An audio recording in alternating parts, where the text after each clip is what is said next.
அன்பான பிள்ளைகளுக்கு இனிமையான வணக்கத்தை தெரிவித்துக் கொள்கிறோம். இன்று நாங்கள் உங்களுக்காக நிறைய பயனுள்ளதான ஒரு ஒரிகம்பாணியிலான கைவேலையை செய்து, அதாவது ஒரு கைவேலைன்னு சொல்ல முடியாது, ஆனால் பயனுள்ளதாக அமைய வேண்டும் என்பதற்காக ஒரு இதோ கடதாசியில் செய்வது போல், அதாவது இந்த பாருங்க, ஒன்று எடுத்து பார்க்கலாம்.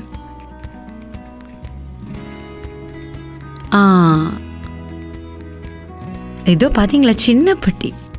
இது பாருங்க, கடதாசியில் செய்த சின்ன பெட்டி. இனி இதை எங்களுக்கு எவ்வளோ பிரயோஜனம் எடுத்துக்கொள்ளலான்னு பாருங்கள். இதை நாங்கள் முதல்ல செய்து பார்த்துட்டு அதை பிறகு நான் சொல்கிறேன் இதை எப்படி நாங்கள் இதை பயனுள்ளதாக்கி கொள்ளலான்ட்டு.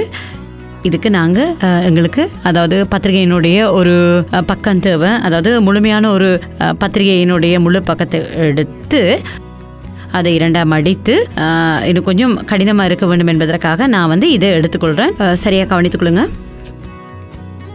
இப்போ இந்த கடதாசியை இரண்டாக நாங்கள் மடித்து மீண்டும் இப்படி இரண்டாக மடித்து, இனி பாருங்கள், இந்த கோட்டை எடுத்து இப்படி உட்பக்கமாக இப்படி மடித்துக்கொள்ள வேணும். அதே போல் இந்த கோட்டுக்கு ஏற்றா போல் இதையும் எடுத்து மடித்துக்கொள்ள வேணும். அதுக்கு பிறகு இதை திறந்து இதை பாருங்கள், ஒரு கையால் ஒரு பக்கம் பிடித்து கொண்டு, இது இந்த கோடு தெரியுது தானே, இதை இப்படி செய்து கொள்ளலாம்.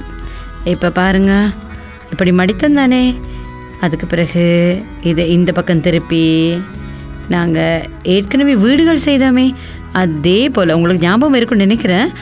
அதுக்கு நாங்கள் எப்படி செய்தோம், இப்படி மீண்டும் மடித்தம் தானே, இரண்டாக மடித்து, அதே போல் ஒரு வீட்டின் அமைப்பு போல் உங்களுக்கு வரும். இது பார்க்கும்போது அதே போல் எதிர்பக்கத்தையும் இப்படி மடித்து இதை இதோ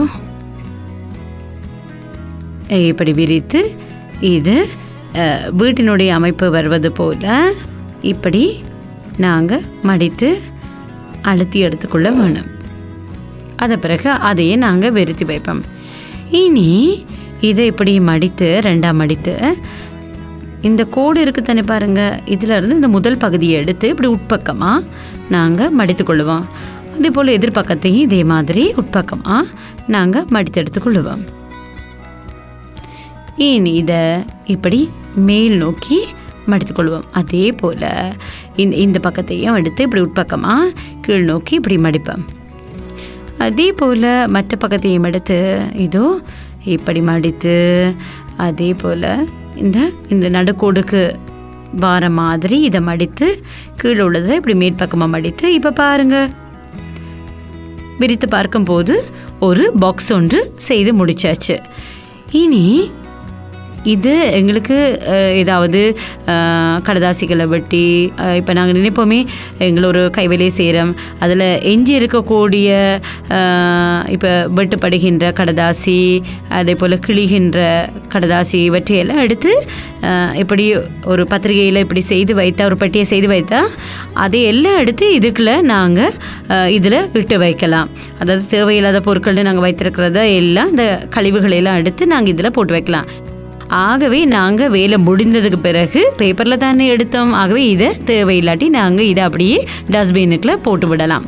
இனி சிலர் எங்களுடைய குழந்தை பிள்ளைகள் இருக்கும்போது, இப்போ எழுதும்போதும் கடதாசிகள் பிழையாக போய் அந்த கடதாசிகள் எஞ்சிருந்தானே, அதையெல்லாம் அப்படியெல்லாம் எடுத்து இப்படி ஒன்று செய்து வைத்திருந்த அதில் எல்லாம் சேர்த்து இது பெட்டிக்குள்ளே நாங்கள் செய்து வைத்திருக்கக்குள்ளே பெட்டிக்குள்ளே போட்டு வைத்து, ஆகவே டஸ்ட்பினுக்குள்ளே இதை நாங்கள் போட்டு விடலாம். அதுபோல் சில வீடுகளில் அம்மாமார் இந்த உணவுப் பொருட்களை ஏதாவது வெயிலில் காய வைப்பாங்க, உலர்த்துவாங்க.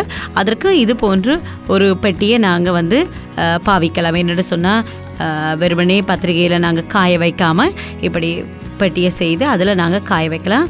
அதுபோல் இன்னும் பல விஷயங்களுக்கு இதை நாங்கள் பாவிக்கலாம்.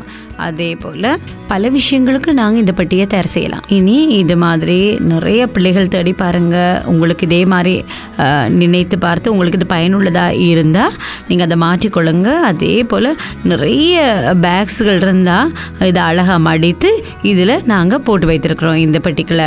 அதாவது உங்களுக்கு விடுமுறை காலங்களில் உங்களுடைய மேசியை சுத்தப்படும் போது சேருகின்ற எல்லா பத்திரிகைகளையும் எடுத்து இப்படி செய்து மடித்து வைத்துக்கொள்ளுங்க. ஆகவே உங்களுடைய மேஜை ரொம்ப அழகாக இருக்கும். எங்களுடைய வெளியில் இருக்கக்கூடிய அத்தனை கழிவுகளையும் இதில் போட்டு வைக்கலாம். அதே போல் இது மாதிரி செய்து பாருங்கள். இதனால் நீங்கள் நிறைய பயன் பெறுவீங்க. ஆகவே தொடர்ந்து எங்களுடைய சேனலோடு இணைந்திருங்க, டிபி கிட்ஸ் யூடியூப் சேனலோடு. இது போல் இன்னும் செய்வோம். நன்றி, வணக்கம்.